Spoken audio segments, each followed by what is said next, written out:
Nous sommes en train de créer un changement climatique qui va à une rapidité incroyable, c'est-à-dire que nous sommes menacés de plus 4 degrés en simplement, on va dire, 150 ans. Et c'est complètement inédit. C'est-à-dire qu'entre les ères interglaciaires, les ères glaciaires, voilà, la dernière ère glaciaire, c'était il y a 25 000 ans, la température était de 10 degrés, température moyenne du globe. Aujourd'hui, la température est presque à 16 degrés. Donc on voit bien qu'elle a été très longtemps, elle a augmenté de façon régulière 1 degré tous les 4000 ans. Et aujourd'hui, depuis quasiment l'ère pré-industrielle, on a déjà fait 1 degré et on est parti, parce qu'on ne réduit pas nos émissions de gaz à effet de serre, on est parti pour faire encore plus, probablement 3 degrés en 2100.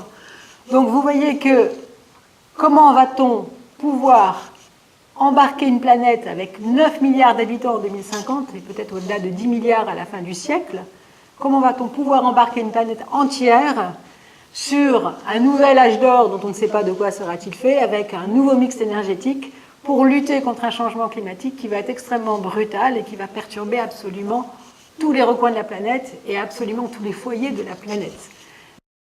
Ce changement climatique, il a été initié par quoi? Il a été initié par l'utilisation massive des énergies fossiles, et la reine de ces énergies, c'est le pétrole.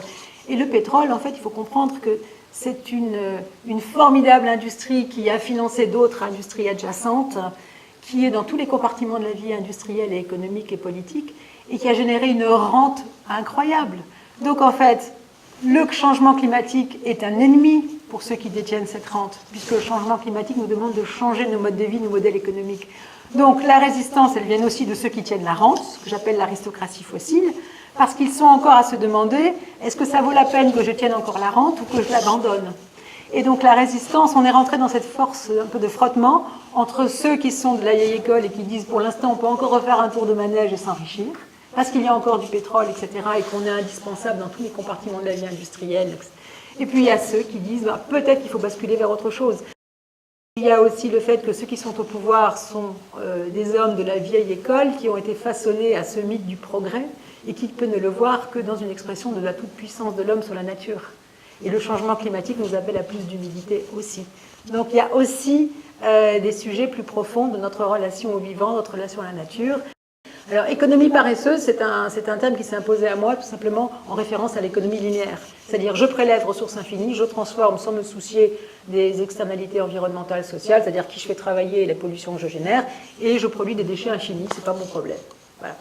Et là, je trouve que ça, c'est éminemment paresseux. Je veux dire, quand même, on est assis sur 2000 ans de civilisation, beaucoup plus d'ailleurs, et comment en 4000 ans de civilisation, peut-être plus, on arrive finalement à se satisfaire de quelque chose d'aussi indigent. Je prélève ressources infinies, je transforme en ne me souciant de rien que de gagner de l'argent, et je rejette des déchets dont je me fous complètement de ce qu'ils vont devenir.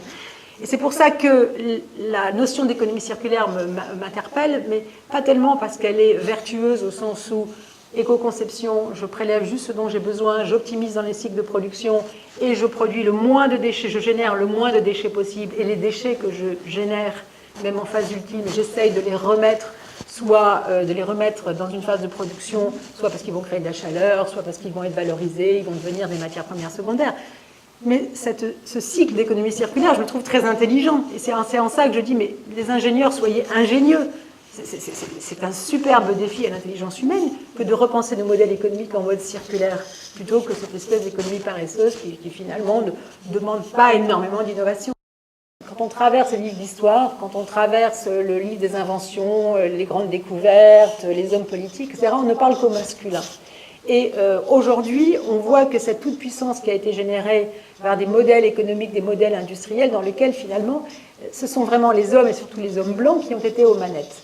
Et je me dis que ce sujet du changement climatique, de cette transition énergétique, elle concerne absolument toute l'humanité, et que peut-être qu'avant de parler d'énergie renouvelable, il y a une autre énergie qu'on n'a pas pensé à mobiliser, à débrider, à solliciter, ben c'est l'énergie des femmes, tout simplement. Donc l'éducation des femmes, elle est à mon avis cruciale, parce que c'est pas pour des raisons dogmatiques, ou c'est parce qu'il faut absolument avoir un message féministe. C'est tout simplement que les femmes, c'est la moitié de l'humanité, qu'elles n'ont jamais eu accès à l'éducation de façon à déployer leur potentiel, leur propre vision du monde, leur contribution à la grande marche du monde et au bien commun.